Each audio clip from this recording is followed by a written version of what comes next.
What I want to know is why Yizhar gets a bad reputation. Why you're considered the worst of the worst in terms of so-called settlements.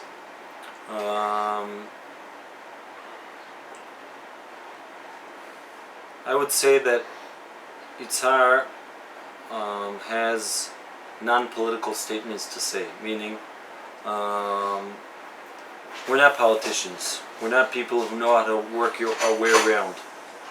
It's a place that the basic background is from the yeshiva, which was in Shechem, Nablus, Yosef's tomb.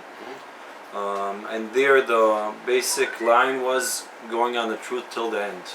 Meaning if we believe in something, we'll go for it. And over the years, you could see that the political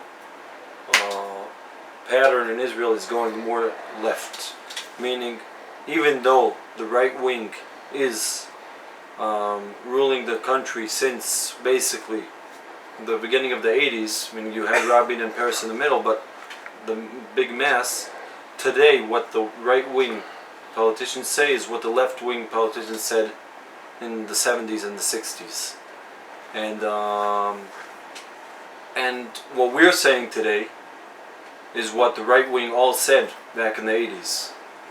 Meaning we're not willing to go by the media and change our ideas because of different things. Today the right wing people are talking about a two-state solution. We're not willing to do that.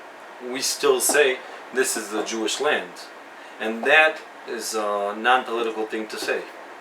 It's not a thing that passes through the media. And that's the reason, the way I see it, that the government and the media decide to fight us as much as possible because they feel that there's still somebody sticking to his truth that they're trying to change over. They're spending millions and millions of dollars through the New Israel Fund, through J Street and all of those organizations that are trying to change the history, and we're not willing to change that. So when we started talking, you said, I asked you about the bad reputation of Yizhar, and you said, and I'm one of the more extreme ones. What does that mean in your mind? Why would you classify yourself as that, even within this community? Because there are different people here in the community that they'll say, listen, we're like this and that, but there are others that aren't. So I say ahead, I'm Yizhar. What I'm saying is Yizhar, and I'm not embarrassed saying that. That's why I started off with that line. Yeah. Can you clarify what your political beliefs are to people who don't know? Basically, my political beliefs are that the Jewish nation was picked by God thousands of years ago to bring the light to all of the world. According to the Medrash, God went around and asked the different nations, are they willing to accept the Bible? And they weren't, until the Jewish nation came up and said, we're willing to. And they were picked by God to bring the light, His light, to all the nations. But there are steps to get there. That's the reason why we, as a Jewish nation, have 613 commandments, and the rest of the Gentiles have only 7 of them, because we have more to work on. Meaning, it's like a mature kid that has to work and then help his younger brothers, younger siblings, to work their way ahead, and that's the way I see it. But in order to get there, the Jewish nation needs to be in their country with their temple, and then once they have that and they're very secure, they could invite all of the Gentiles to join them and sacrifice and do everything they want in the Jewish temple. But because we're picked by God, we have a mission, and the mission is to bring God's word to all of the nations.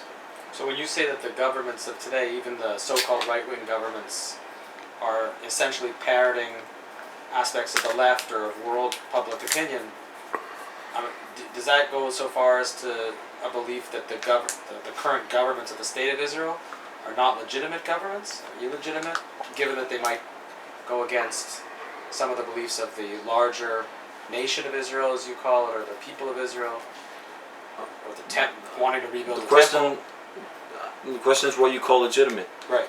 Our job is to explain our beliefs to the nation.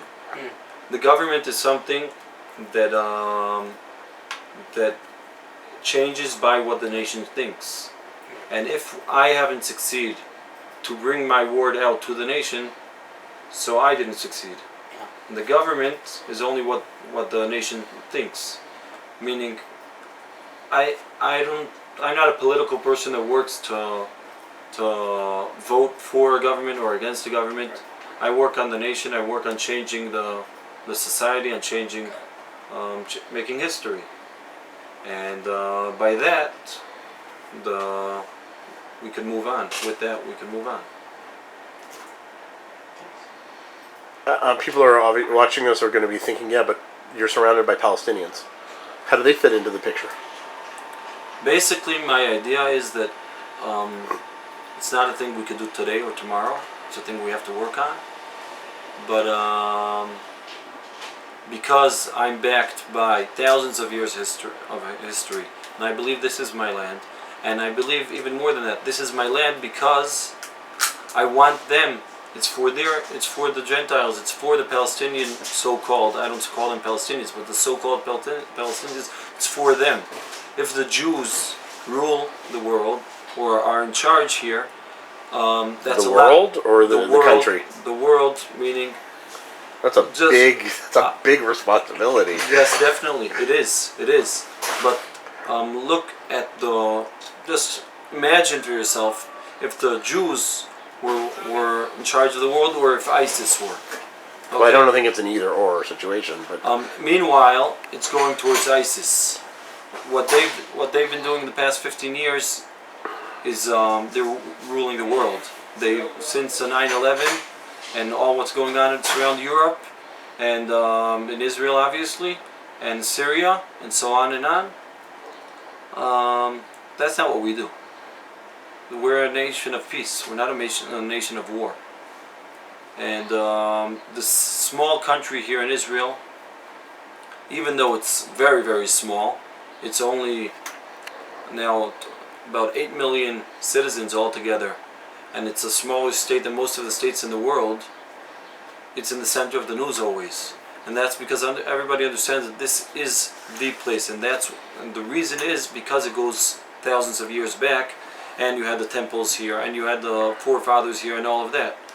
So the Palestinians, so-called, have been here for a few hundred years, not more than that. Here in all the villages that surround us, they multiplied themselves only in the past 20 years. Meaning what you look here is something of recent history, not far. And therefore, basically I think there's three options. I'd have to give each Arab that lives here in this country three options.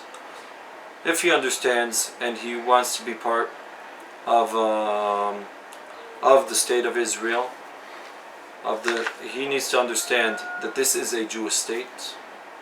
He needs to understand that the Jews rule here, and he's a citizen. And I'd have to check if what exact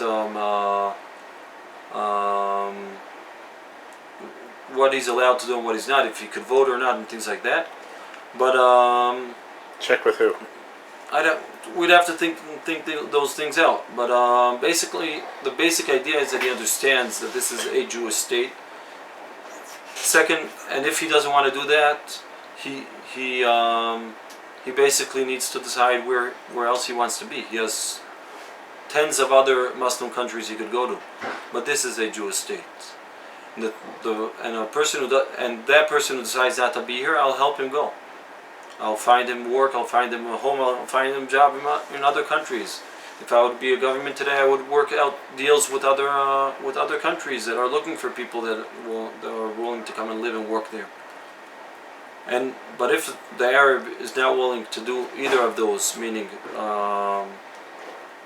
either accept Jewish sovereignty and that this is Jewish state with all meanings, and he's not willing to move to a different country, I'd give him I'd give him some time and tell him, listen, whoever stays here and doesn't leave, he's considered enemy, and he'll have to prove differently. And with enemy, you behave like with enemy. You fight. Hey guys, if you want us to come here to Palestine to learn more about what Palestinians think and see gorgeous pieces of fruit, please help us by subscribing and donating to the project so we can come even further.